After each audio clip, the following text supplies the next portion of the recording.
Beginning ஸ்டேஜ்லேயே நிறைய நல்ல டைரக்டர்ஸோட படம் பண்ணிட்டீங்க. பெரிய டைரக்டர் வசந்த் சாரோட படம் பண்ணதாகட்டும், ஜனநாதன் சாரோட படம் பண்ணதாகட்டும், இல்லை அது பிரியதர்ஷன் சாரோட பண்ணதாகட்டும்.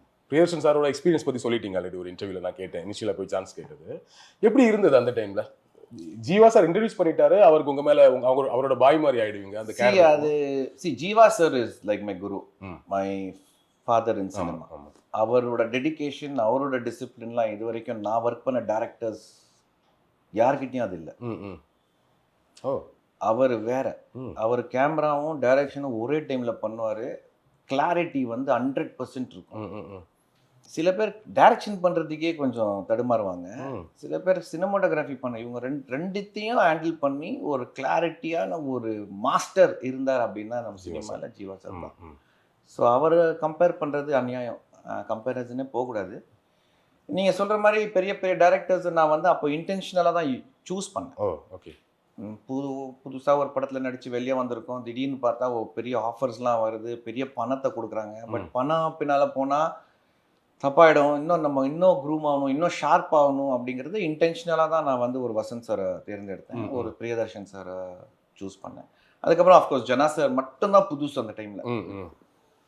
அது வந்து ஒரு இன்ட்யூஷன். அவர் வந்தார் ஜாலியாக, என்ன சார் ஒரு படம் பண்ணலாம் சார் அப்படின்னாரு. நீங்கள் ஃபஸ்ட்டு யார்? நான் வந்து இது சார் அது சார் அது சார். அவர் ரொம்ப யதார்த்தமாக இயல்பாக, பட்டு சரியான நாலேஜ்டு பர்சன். அவர் கொஞ்சம் லோ லெவலில் தான் வாழ்ந்திருக்காரு. பட் அவரோட நாலேஜ் வந்து இட்ஸ் அ லைப்ரரி. எந்த டாபிக் நீங்கள் தொட்டிங்கனாலும் நம்மலாம் படிச்சிருக்கோமா, இவ்வளோ நாலேஜ் சொல்கிறாரு நம்மலாம் அப்படி ஒரு டவுட் வரும். ஓகே. எந்த டாபிக், வேர்ல்ட் பாலிட்டிக்ஸ் பேசுங்க, இல்லை தமிழ்நாடு பாலிட்டிக்ஸ் பேசுங்க, இல்லை ஹியூமனிட்டியோட இவால்வ்மெண்ட் பேசுங்க, எல்லாமே அவர் வந்து ஜீனியஸ் அவர். Okay okay. ஸோ அவரோட ஒர்க் பண்ணும்போது இயற்கை was of course one of the best films. இந்த டேரக்டர்ஸோட ஒர்க் பண்ணும்போது என்னென்னா, எனக்கு 2வது படம், பிரியதர்ஷனுக்கு 52வது. ஆமாம், ஒரு மோகன்லால் சார் கூட ஏகப்படம் பண்ணி. ஸோ அங்கே ஏதோ நம்ம இன்னும்